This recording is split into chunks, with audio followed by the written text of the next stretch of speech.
Good afternoon, my dears. Hope you are ready to listen and be attentive at our second lecture of inflammatory diseases in the maxillofacial area. And the topic of this lecture is abscess and phlegmones, etiology, pathogenesis, classification, clinical features, principles of treatment of purulent infection in patients with abscess and phlegmones of the maxillofacial area.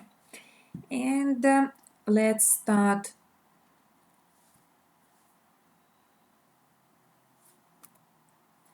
The signs and symptoms of inflammation can be uncomfortable, but show that the body is trying to heal itself.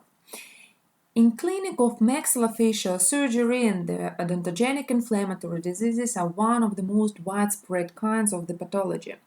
They differ by a large diversification of clinical course that give a cuisine for their various classification. In the absolute majority of cases, etiology of inflammatory diseases in the maxillofacial region is contamination of the odontogenic infection. Only part of cases, not more than 5% of cases, the microorganisms can be brought from superior focuses of other organs, and agents of purulent diseases of maxillofacial region are the Staphylococcus, Streptococcus, Escherichia coli, Bacillus aeruginosa, and Proteus, anaerobes and their associations. And in this lecture, we'll see the differences between aerobic bacteria and anaerobic bacteria, which can cause odontogenic inflammation not only in the oral cavity but in the face and neck. On this slide, you can see the main classification for maxillofacial surgeons or oral surgeons according to the etiological part of infection.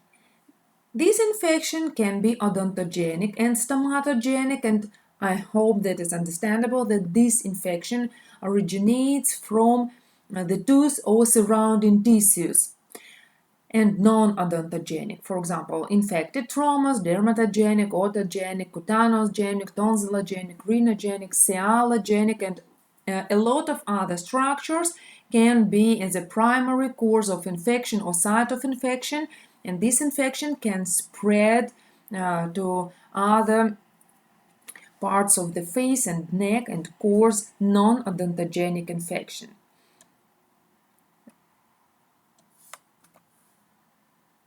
This slide shows us the spread of orofacial infection, and it can be by direct continuity through the tissues, by lymphatics to the regional lymph nodes and eventually to the bloodstream, and by the bloodstream or hematogenous, and that is rare condition. And usually local thrombophlebitis may propagate along the veins, entering the cranial cavity via emissary veins to produce cavernous sinus thrombophlebitis. And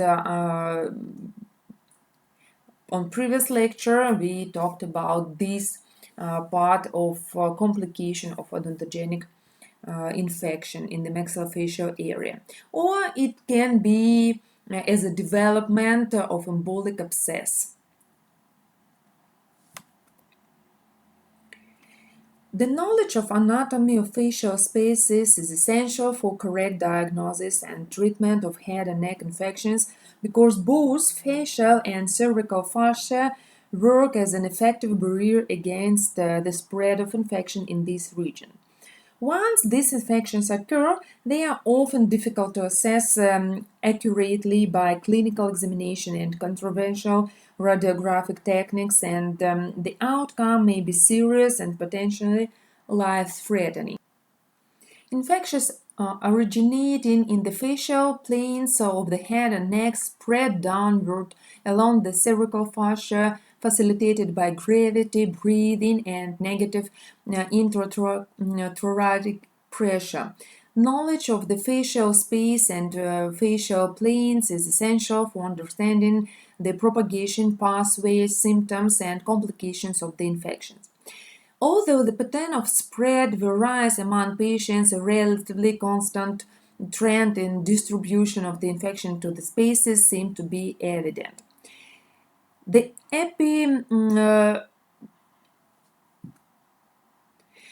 the superficial muscular eponeurotic system, or SMAS, is often described as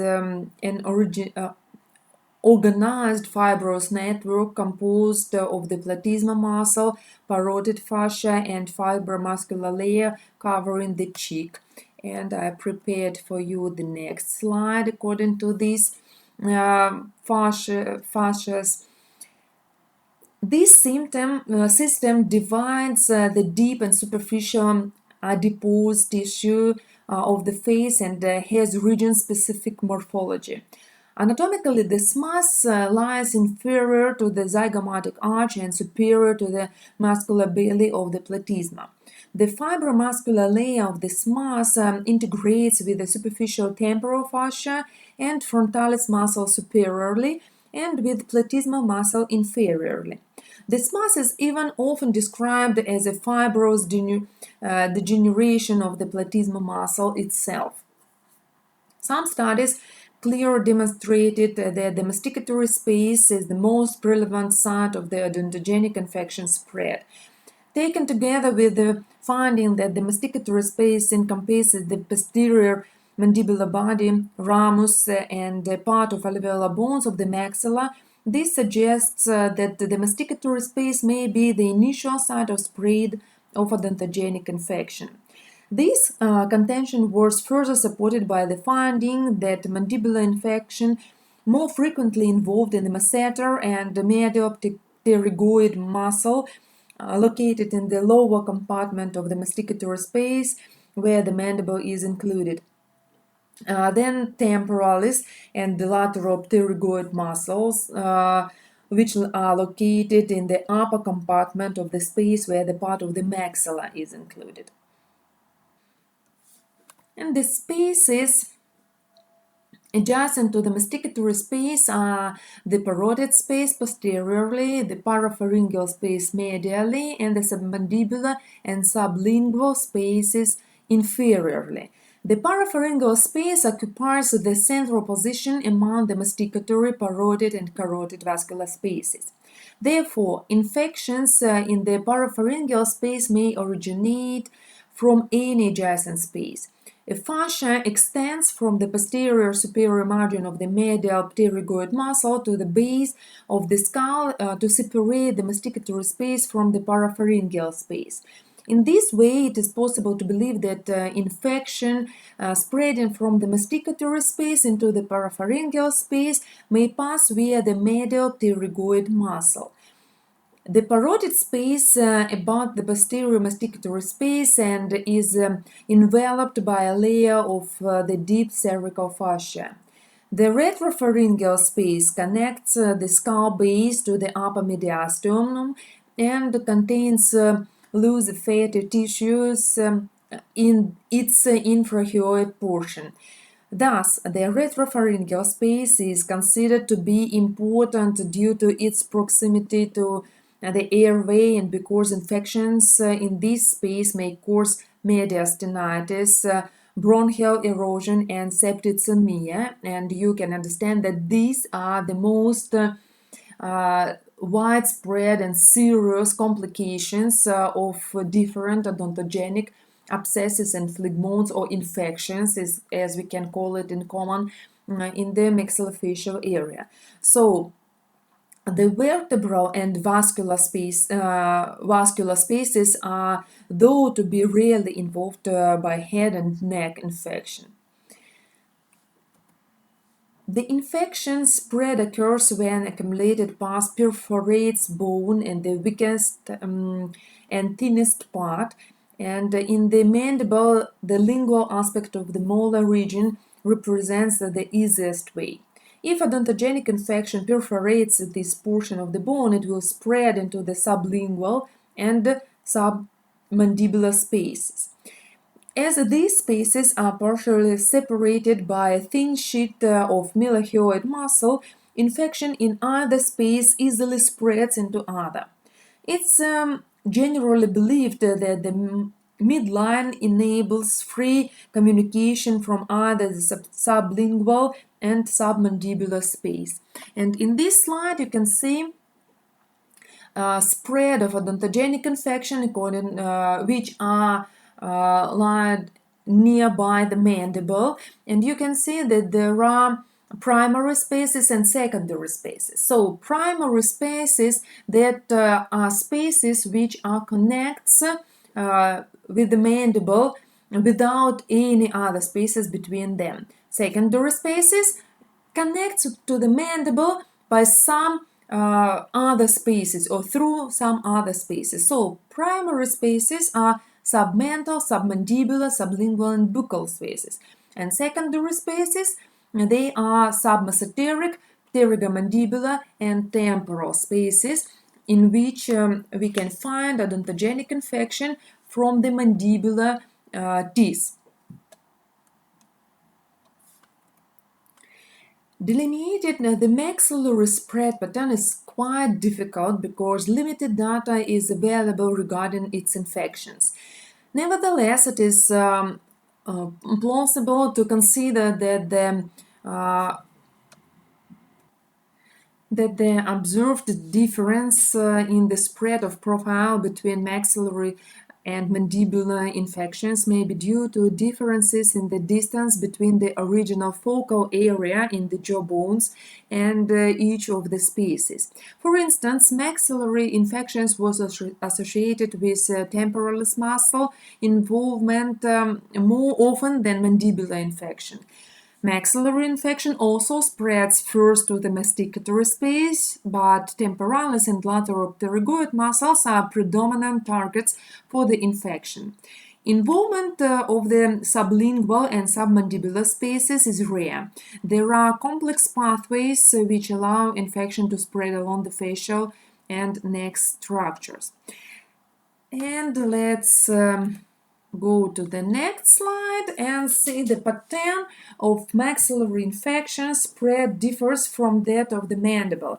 Generally, the main maxillary spaces involved were found to be the buccal maxillary, nearly 19% of cases, and canine, 15%. The downward spread into the sublingual and submandibular spaces from maxillary infections did not occur. The lateropterygoid and the masseter muscles were frequently involved, nearly 85% of cases, as the cases of mandibular infection. Other spaces were also involved, but less frequently. The buccal space was involved in nearly 60% of cases of the patients with maxillary infection. And in this slide, you can see different ways of spreading of odontogenic infection according to the mandibular teeth and maxillary teeth. And you can see all these spaces and differences between mandibular and maxillary.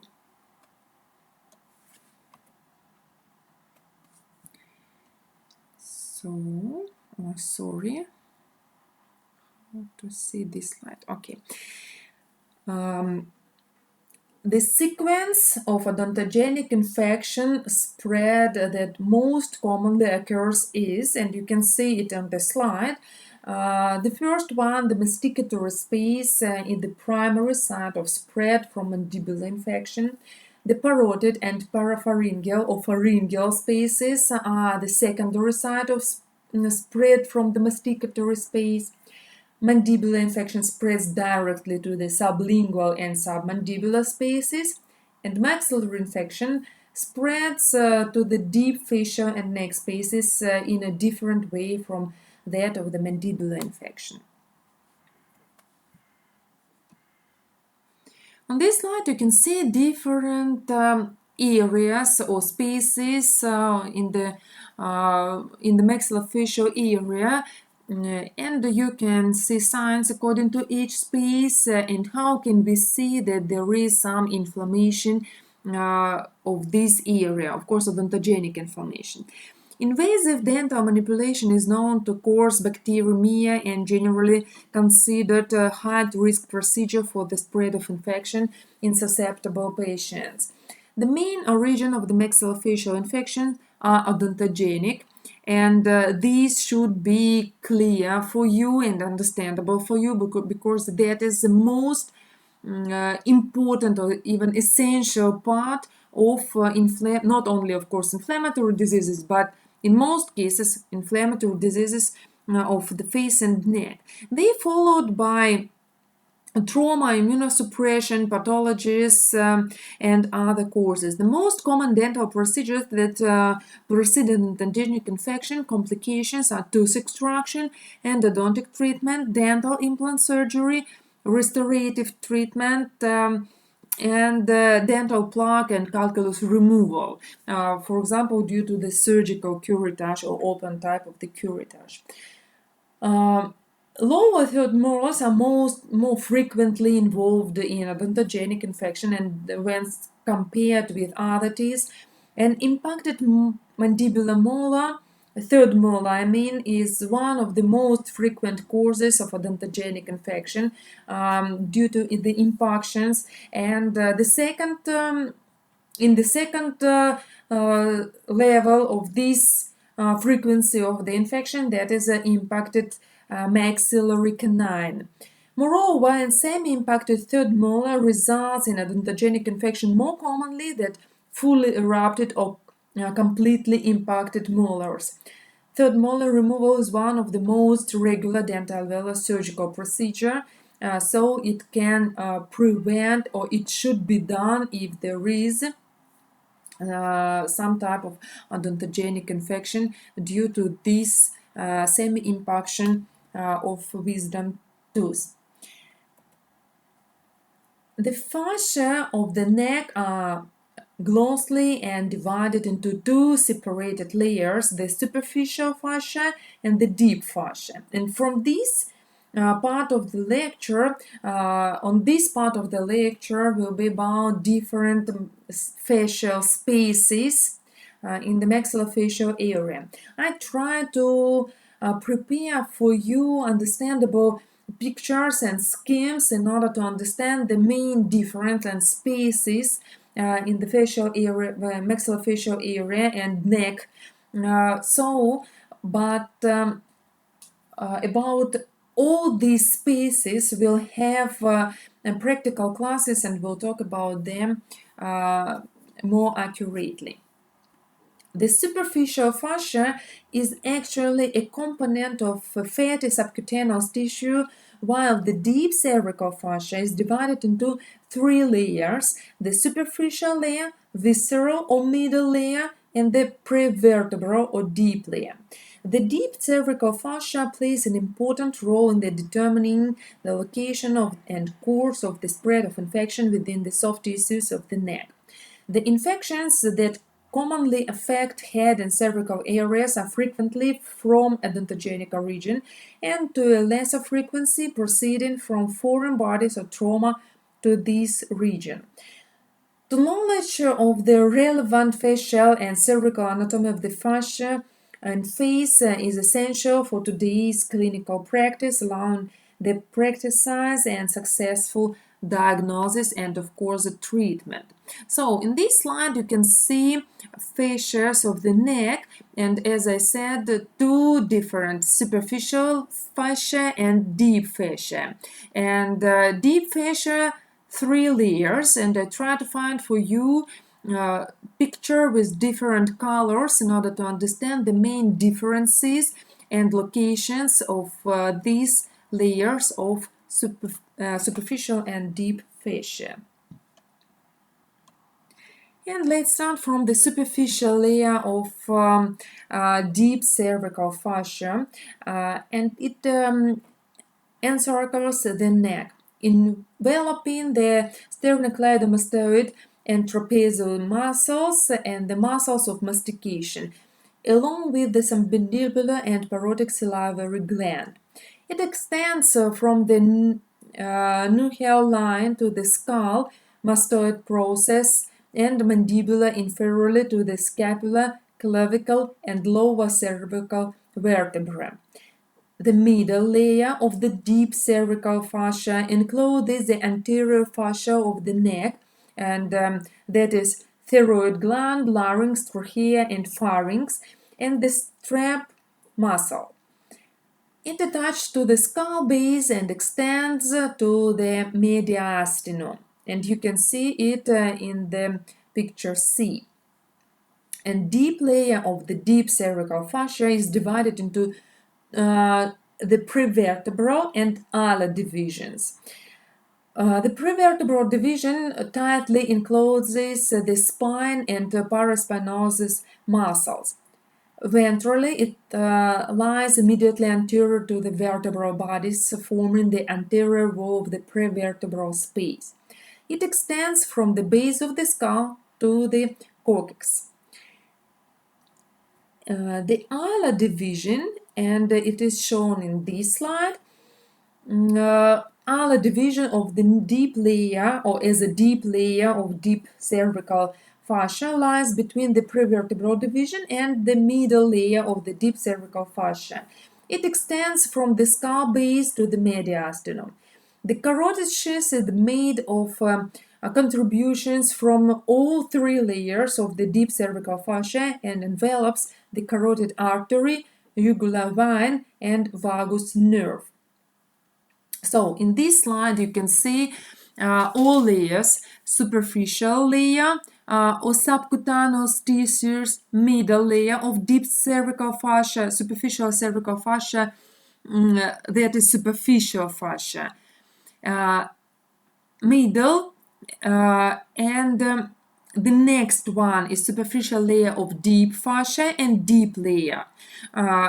You can stop this video and see more accurately or precise this area or this picture in order to understand where we can find these different fascias of the neck. So what for do we need this type of anatomy and top anatomy? In order to understand from which area this infection can be spread and what complications it can cause if not treated or unsuccessfully treated. That is one. And the second aim of this part of the lecture is you to understand what structures lies nearby these areas, and if there is any inflammation with sparse or purulent inflammation of this area. You can see carotid sheath in this space, so it can be involved in the process and it causes other type of severe complications.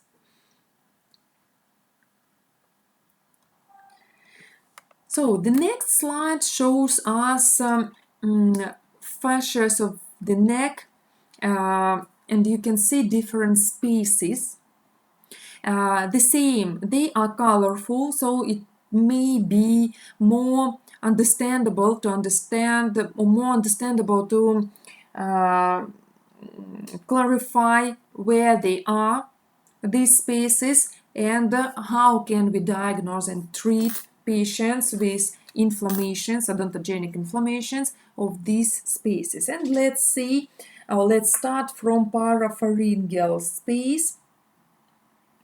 Parapharyngeal space fascia is in the area of the fatty alveolar tissue with complex fascial margins that lies in a central location in a deep face. The parapharyngeal space is generally shaped like an inverted pyramid. It extends from the skull base to the hyoid bone containing only fat tissue, branches of the trigeminal nerve, and parotid venous plexus. Posterior to the parapharyngeal space is carotid space. All three layers of deep cervical fascia contribute to the carotid sheath that circumscribe this space. And sorry, maybe it is more, it is more understandable in this part. You can see carotid sheath and you can see parapharyngeal space near this area.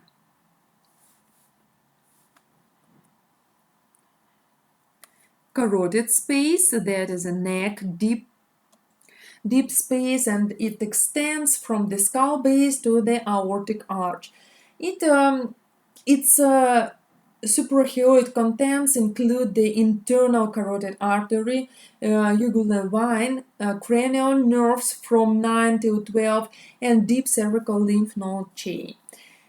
Retropharyngeal space is a posterior midline space that has a middle layer of deep cervical fascia and its anterior margin, and the and deep layer of the deep cervical fascia as its posterior and lateral margins.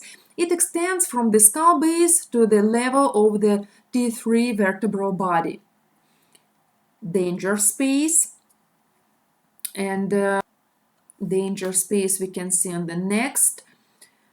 Sorry, here that slide of parapharyngeal space, and you can see that it looks like a pyramid or inverted pyramid in that area. And what about danger space? I had special slide, and here it is. So danger space lies posterior to the retropharyngeal space and is separated from the retropharyngeal space by ala fascia. The posterior margin of the danger space is the prevertebral division of the deep layer of the deep cervical fascia. The importance of the danger space and the reason for its name is that it extends from the skull base to the level of the diaphragm, providing a pathway into the posterior mediastinum and pleural spaces. Infections in danger space most commonly occurs when an abscess in the retropharyngeal space ruptures through the ala fascia and can extend or penetrates this area and gets into the danger space. And of course, such complications like mediastinitis and even other complications in the inner organs can occur to this location, purulent odontogenic inflammation. Odontogenic infection occasionally spread beyond the barriers of the facial spaces, which are formed as seen by the deep cervical fascia or the suprahyoid regions of the neck. Among various spaces, the submandibular space is one of the first to be involved in odontogenic infections, similar to the masticatory space. As infection may spread along deep cervical facial planes and neck cavities, widespread cellulitis, necrosis, abscess formation, and sepsis may occur in these cases. Therefore, it is important to understand the anatomy, rate of progression, and potential for airway compromise of an infection. Spontaneous dissemination of the odontogenic infection is, however, very rare in immunocompetent patients. In patients with anatomical abnormalities, systemic diseases, or immunosuppression, bacteremia caused by dental procedures may lead to generalized or metastatic systemic infection complications, leading to a hospital care. In particular, patients with poorly controlled diabetes mellitus are more susceptible to bacterial infections, and however, death from odontogenic infections is quite rare but can occur.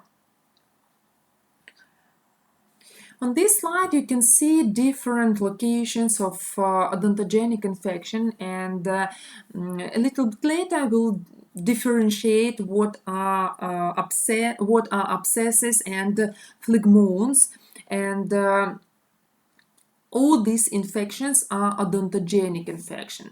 And next slide,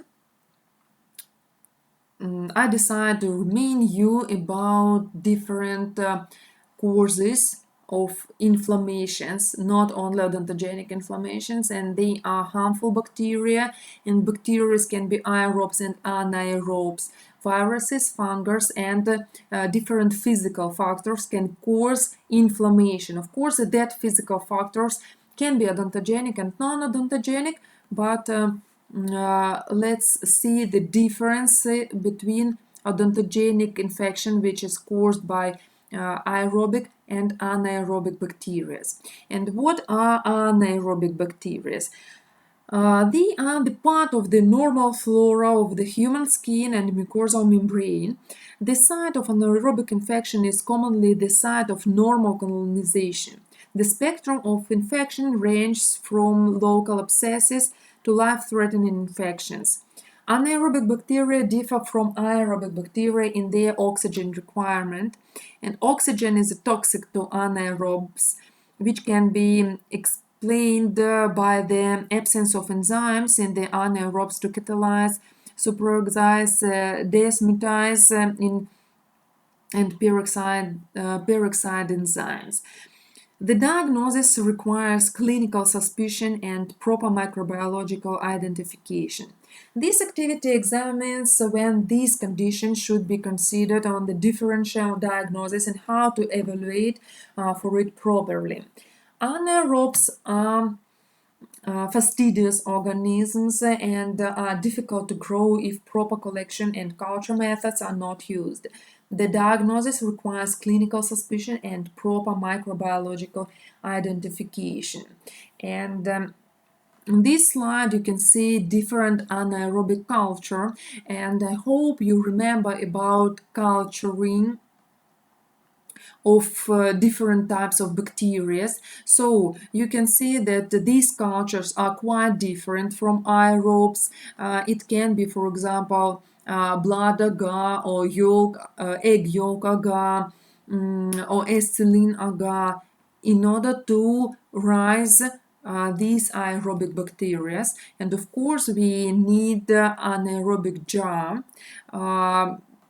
Because we have to do such conditions which is without oxygen, and only then we can decide what type bacteria is inside the pus and susceptibility to antibiotics or what antibiotics should be prescribed if antibiotic of wide spectrum is not effective for the patient. So let's move on. Poor blood supply and tissue necrosis lower the oxidation reduction potential and favor to the growth of anaerobes. Any condition that lowers the blood supply to an affected area can predispose to anaerobic infection.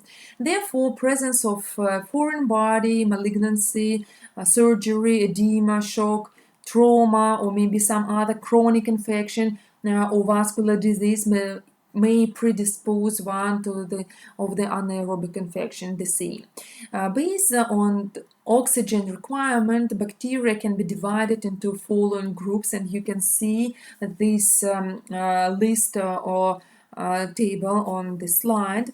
It can be obligate anaerobes. Let's start from aerobes.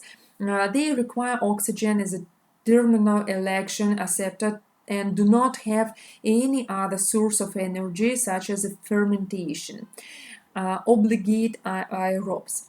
Obligate anaerobes, that is opposite type of the bacteria, and they obtain energy through fermentation and use organic compounds as the terminal election acceptor. Facultative anaerobes can grow in the presence or absence of oxygen. The obligate anaerobes can further be subdivided into two types based on percentage of oxygen that can prove toxic. Strict obligate anaerobes will not survive if there is more than half a percent oxygen in an environment, while moderate obligate anaerobes can still grow in 2 to 8% of oxygen inside of environment. Pathogenesis of anaerobic infection includes disruption of the mucosal surface and entry of the anaerobic bacteria with the invasion of the deep tissue. The mechanism of entry include local trauma, surgery, tissue necrosis, and impaired clearance of a sterile site. for example, if it is chronic sinusitis or something like that. The site and the extent of infection are based on virulence factors of the organism and host immunity. The virulence factor which assist aerobic infection are adhesion factors, for example, fimbriae and lectin, invasion factors, phospholipids, lipopolysaccharides, and proteases, factors involved in tissue destruction, fibrinolysis, and collagenase production, capsule resistance to phagocytosis, and others. Serous infection are seen in the immunocompromised host. Anaerobes are commonly implicated in dental infections such as a dental abscess, odontogenic phlegmones, gingivitis, periodontitis, and even periostitis. Exam findings of dental caries or poor dentition are usually present. Anaerobes are also implicated along the other aerobes in suppurative infection of retropharyngeal abscess, peritonsil abscess, cervical lymphadenitis, deep neck abscess, and parotitis. The anaerobe associated with Fusobacterium is linked with the complication of peritonsil abscess known as a Lemierre syndrome. This syndrome is caused by jugular vein septic thrombophlebitis and the metastatic emboli to the lungs and liver. So that is like a part of complications. And major clues to anaerobic infection you can see on the slide. That is a full smell discharge infection in proximity to a mucosal surface, tissue necrosis, and gangrene, gas or gaze in tissues or discharge, black discoloration of the blood containing exudates and muscles, and in Russia we call it like a boiled meat color, septic thrombophlebitis, infection secondary to the human or animal bite, unique morphology of gram stain exudates, no growth on routine culture, or sterile pus, which is impossible. So, and let's talk about all of them. The presence of putrid smell in the most specific is the most specific clue to an aerobic infection. The odor is caused by metabolic endoproducts of the anaerobic organisms, which are mostly organic acids. However, the absence of foul-smelling discharge does not exclude anaerobic infection, since not all anaerobic bacteria produce it. In deep-seated infection, this odor cannot always be appreciated, but during the surgery, during the incision, surgeon can use this symptom in order to understand what type of antibiotics should be prescribed before the culturing and antibioticogram will get. Color of exudate is the next difference, and you can see anaerobic infection of the face. You can see the color of the muscles, and as you remember, I said that in Russia we have a symptom like a boiled meat color because it looks like the muscles which were boiled. So, the presence of anoxic conditions can result in the formation of gangrenous necrotic tissues, as in case of ischemia and of that part where this infection is. This anoxic condition predisposes to anaerobic infection because anaerobes benefit from the and proliferate under such conditions. Gas formation is caused by metabolic end products such as amines and organic acids released by multiplying anaerobic organism, and it is enhanced by anoxic conditions. The formation of gas can be detected by palpation or by radiographic examination of the involved area, and after incision, the surgeon can, by visual examination, assess that area and suppose that this might be anaerobic infection. The color of exudate, they're the next difference between aerobic and anaerobic bacteria infection, and you can see two different colors, which is more white or yellowish, that is aerobic infection, and which is dark brown, and it can be dark brown or dark gray, that is anaerobic infection. Treatment of anaerobic infection is complicated by the slow growth of these organisms and the growing resistance of anaerobic bacteria to antimicrobials.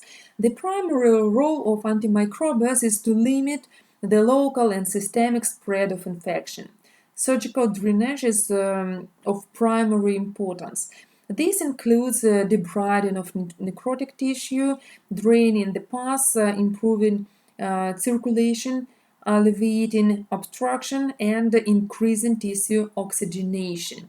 And you can see in here susceptibility testing or antimicrobial testing for anaerobes, and we can see that that is a blood agar.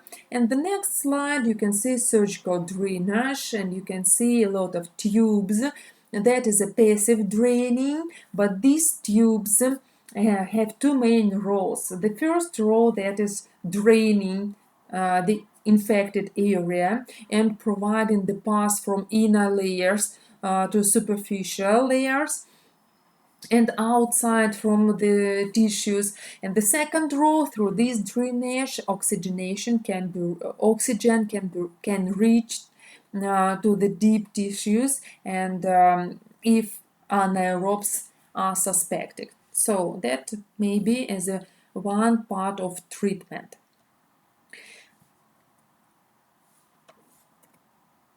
The most effective antimicrobials against anaerobic organisms are metronidazole, the carbapenems, for example, imipenem, meropenem, and ertapenem, chloraminafetacol, and combination of the penicillin and beta-lactamase inhibitor, for example, ampicillin or ticarcillin plus clavonolate.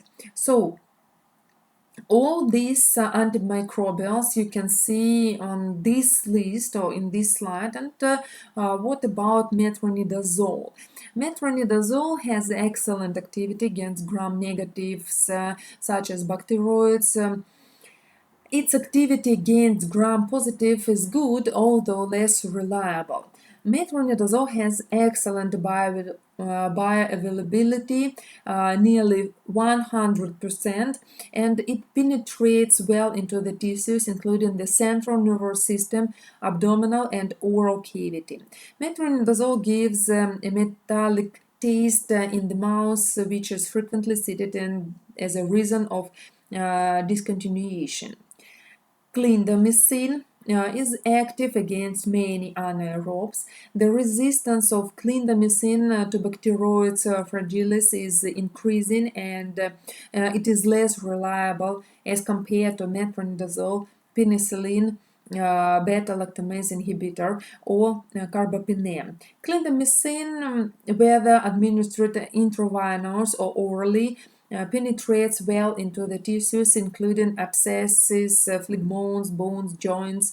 Clindamycin, however, does not enter the central nervous system as it do metronidazole. Penicillin or beta-lactamase inhibitor combination. Penicillin alone is active against anaerobes that do not produce beta-lactamase, such as a Clostridium.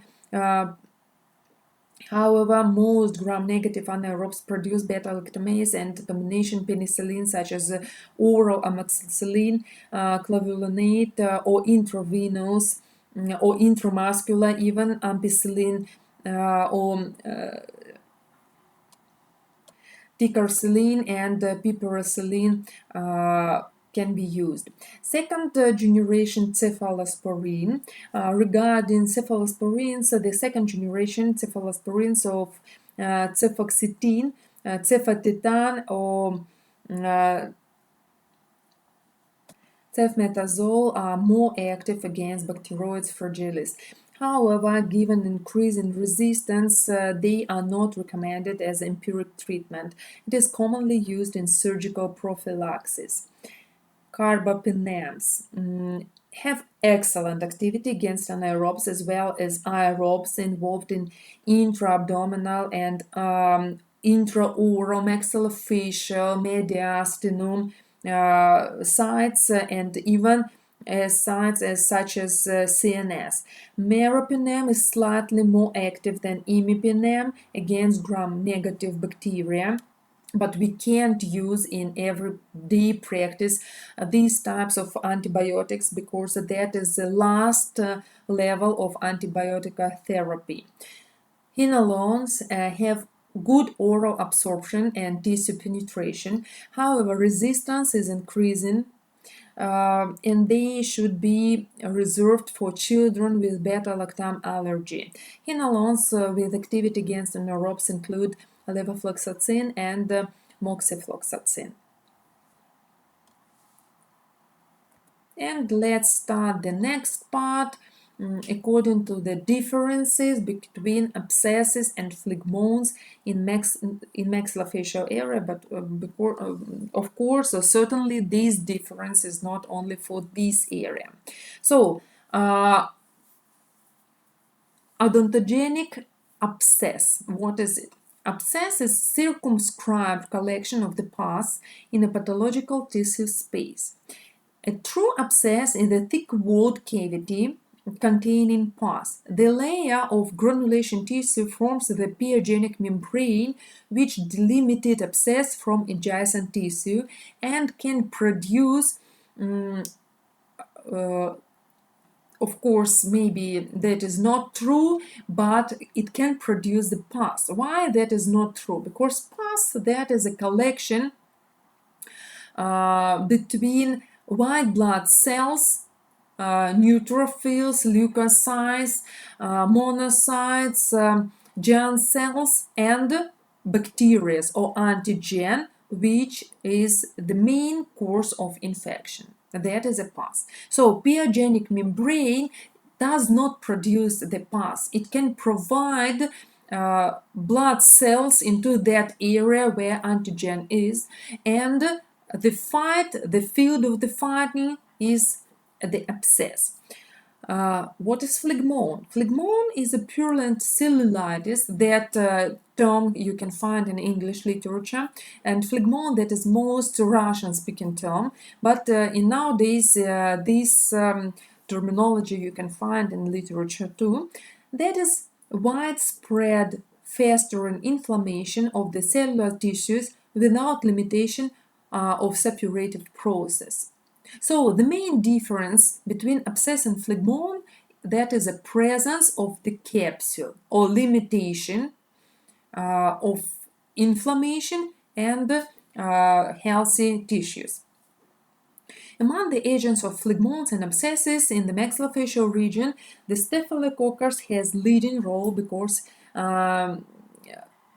they are identified in more than 70% of cases.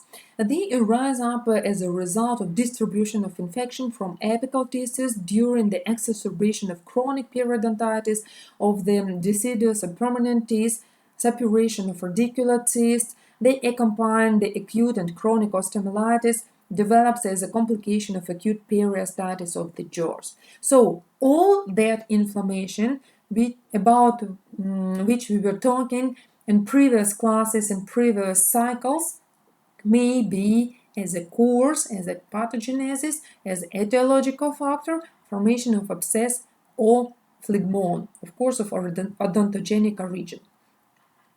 And what about classification? A lot of different types of classification, and this classification is the most simple classification.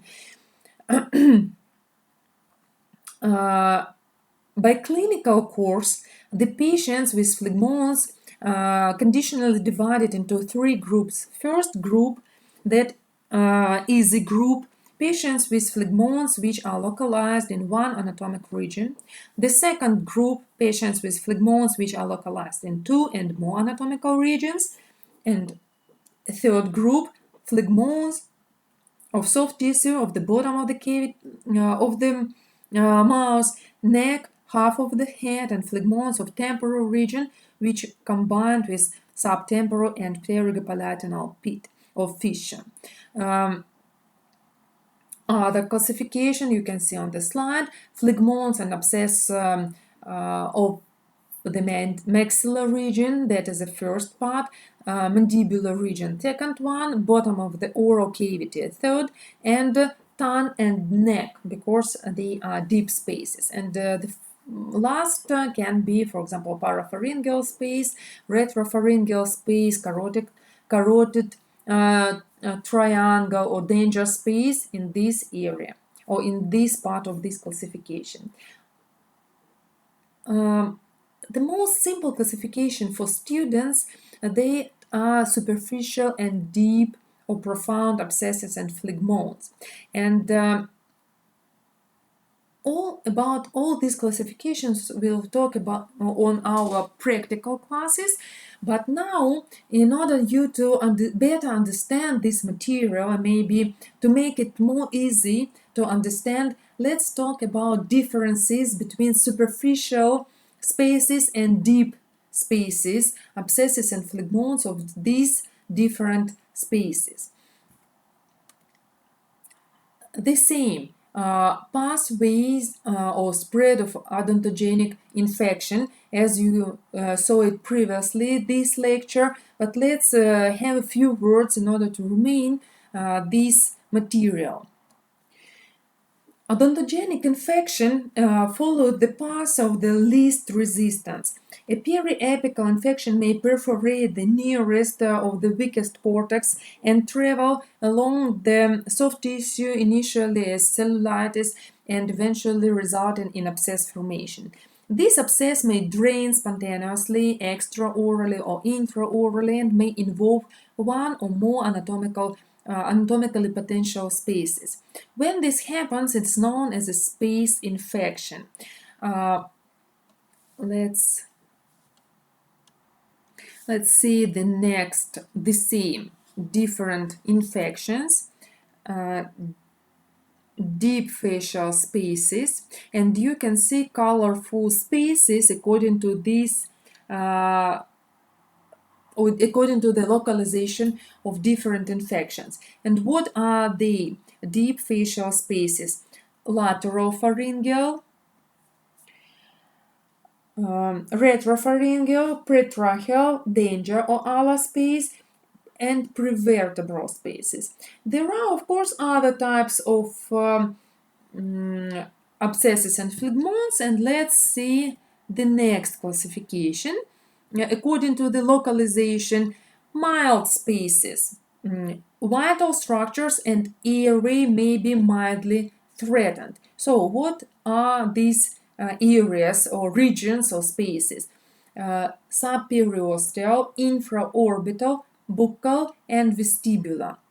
And in this picture you can see abscess of buccal area.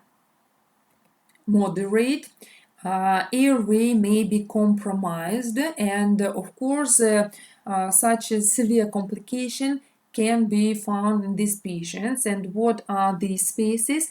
Pterygomandibular, superficial temporal, submandibular, sublingual, submental, submesenteric, infratemporal, deep temporal, and masticator. And high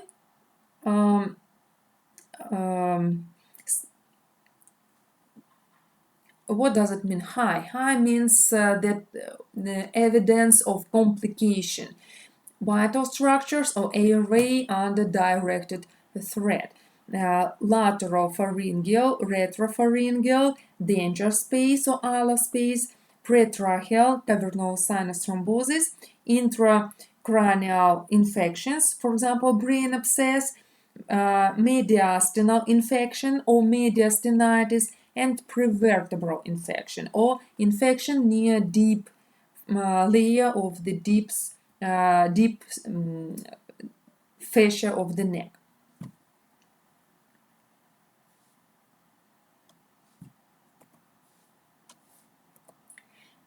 Clinical findings of abscess. I won't divide them according to the different species. These are common clinical findings according to the abscess. Sharp and throbbing pain if in affected region, localized swelling of the soft tissue which caused asymmetry of the face and neck, hyperemia of skin or mucosal membrane in oral cavity. In some cases, headache and weakness or common symptoms. In sometimes dysfunctions. For example, opening the mouth, mastication, swallowing, speech, respiration, according to the localization of the abscess. What does it mean? If that abscess is of masseter area or submasseteric area, so that is understandable that mastication will be painful, that the opening of the mouth will be painful and maybe not sufficient or not in full volume. But if that is retropharyngeal space or parapharyngeal space abscess, that means that our patient won't be able even to breathe normally. That is according to the localization of the abscess. And here in this slide you can see the differences between abscesses. At the skin, deep location of the abscess or abscesses are limited. They looks like limited infiltration, and the symptom of fluctuation are defined in the soft tissue by palpation, and sometimes when it's a deep area. Hyperemia and swelling of soft tissue are absent by profound location of the abscess. In blood test, insignificant leukocytosis, that is increasing of the neutrophilic granulocytes, and increase of ESR or erythrocyte sedimentation rate. This sensitization of organism, the dysfunction of the immunocomponent system, conductive to the origin of the phlegmones. In case of the purulent intoxication increases while the local inflammatory reaction is expressed poorly, it can be testify the penetration of the infection over local reticulum endothelial system in regional lymph nodes. It is unfavorable prognosis for the disease if it's a deep area. But in this slide you can see mostly superficial abscesses of submandibular area, and you can see that that is easy to diagnose. We can understand that there is some space, and inside this space there is an inflammation and infection. We can easily palpate it and find out the symptom of fluctuation or movement of the liquid part inside the soft tissue. And the next step, we should differentiate if this abscess is odontogenic or non-odontogenic. And if this abscess is odontogenic, that means that there is causative tooth with infection which leads to the formation of the abscess. CT examination, here we can do it in order to diagnose, and in this CT you can see abscess formation, and this abscess is in the masseter muscle or buccal area, and we can see asymmetry of the face. We can see formation of the pus inside this area. We can see the difference of density in this area. So plus clinical findings or clinical symptoms, we can easily understand that that is abscess. And the next stage, as usual, will be to define if this abscess is odontogenic abscess.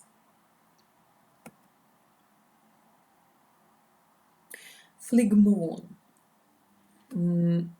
The local clinical symptoms of phlegmon depends on their localization, the same as for abscess. For example, for all phlegmons which are located superficially or under the skin, characteristically presence of swelling, hyperemia of the skin, painful palpation. The skin is not going to the food, it is tense, glossy, face is asymmetric. At the deep location of phlegmons, for example, pterygomandibular space or parapharyngeal spaces, or the layer of the tongue, the changed skin and asymmetry of the face are absent. Or maybe not absent, but insignificantly expressed. All phlegmons of the maxillofacial region characterized by disorders of the mobility of the lower jaw, which is caused inflammatory contraction of the masticatory muscles, dysfunctions, opening of the mouth, mastication, swallowing, speech, respiration, salivation, and other functions of the maxillofacial area can be failed. And of course, expressed symptoms of common intoxications like headache, dizziness, fever, and others. On this slide, you can see on upper two pictures, you can see phlegmons of deep area, and we can see not expressed asymmetry of the face. There is no any hyperemia, expressed swelling and other symptoms, but these patients usually shows dysfunctions of the oral cavity, painful opening of the mouth, and even in sometimes breathing and speaking. In the lower part of this slide, you can see superficial abscesses, phlegmons in the maxillofacial area, and we can see asymmetry of this face, which is significant, and we can easily diagnose it. We can see swelling, we can see hyperemia, which is localized, but not so localized as if it is abscess, and of course, symptom of the fluctuation.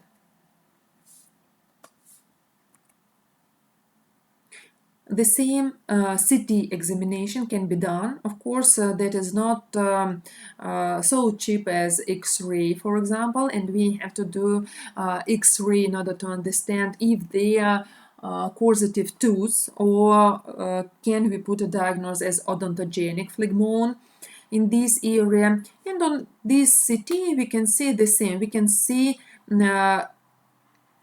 less density in this area, and that is sublingual space, and we can see inside of it bubbles. I hope you can understand that these black spots, they are bubbles, because the density of this area is look like the density, for example, of the sinuses, which are airy structures. So these black spots shows that inside soft tissues there are some air, and this air cannot be there without anaerobic bacteria. So we can suppose that this phlegmon is anaerobic phlegmon, and after incision and after drainage we can see the and we remember the differences between aerobic and anaerobic infection signs and symptoms, and we can easily diagnose it and prescribe antibiotics according to their differences. Treatment. Determination of the reason of inflammatory process. If it is odontogenic abscess, of course, we have to extract a casual tooth. Antibiotic covering, and that is mandatory in case of compromised inflammation, in case of odontogenic abscesses and phlegmons.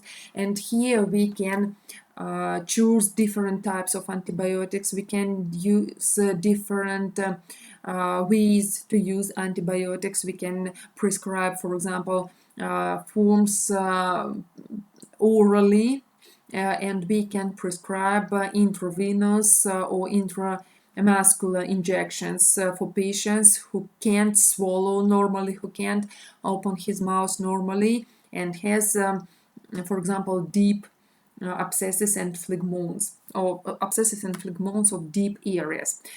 And of course, the main treatment is surgical treatment. And surgical treatment consists of incision and drainage of abscess and phlegmos, which helps to get rid of toxic purulent material, to decompress the edematous tissues, to allow better perfusion of the blood containing antibiotic and defensive elements, and to increase oxygenation of the infected area. And here I prepared for you only one slide and few words about the lines of incision, because that is a phase, and that should be understandable for you, that we have to choose special lines in order to prevent complications, and these complications can be intraoperational complications such as rupture of blood vessels and nerve and muscles, for example, and these complications can be post-surgical or post-operative complications like scar formations in the face. So, if it is possible, we have to use the intraoral approach for drainage of abscess and phlegmones. If it is impossible, and we have to do incisions through the skin or external approach, we have such guidelines like to understand in what area the incision should be done. So, first picture shows us vascular supply and nerve passageways in the face. So in order to prevent the rupture or trauma or injury of blood vessels on nerves, we have to know excellently anatomy. The second picture represents or reflects relaxed skin tension lines in order to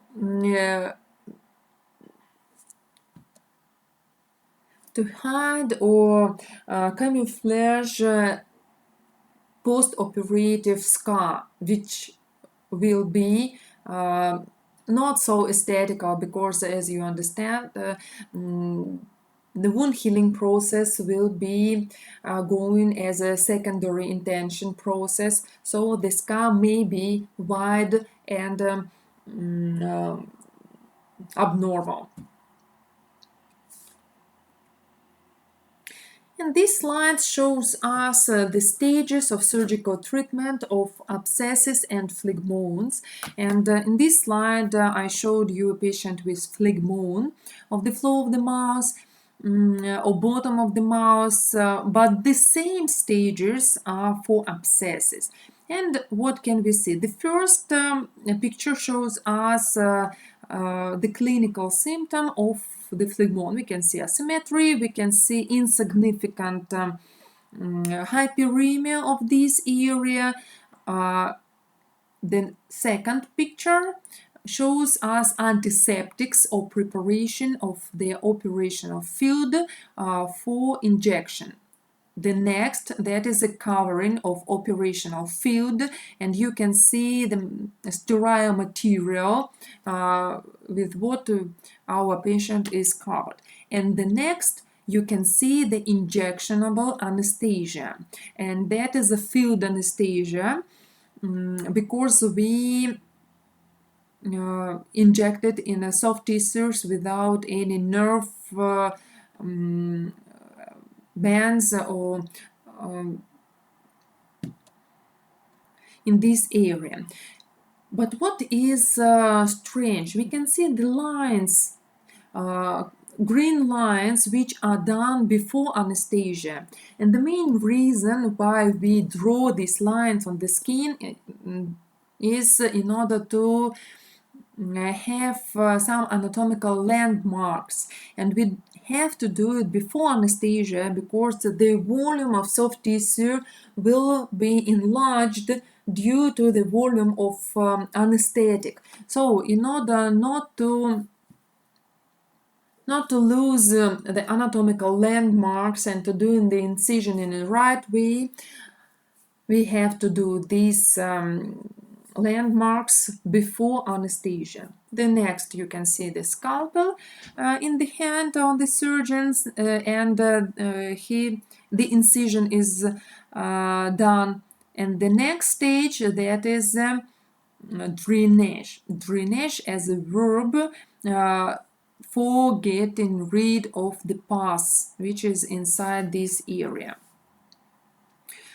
7 and 7a picture shows us different types of draining systems, and 7 or picture number 7 shows us passive tube drainage, and 7a, that is active drainage, and you can see that some apparatus is connected to that area, and we try to stimulate draining of the submandibular phlegmon. Wound dressing and extracted teeth. For today, that is all. I hope everything was understandable. Once more, if something is not understandable, is not clear, you can remember your question and then ask them on our classes. You may stop this video and then once more listen and to see or look at the pictures I prepared for you. Nevertheless, we'll discuss about all these questions and all these parts in our practical classes. Thank you for your attention and goodbye.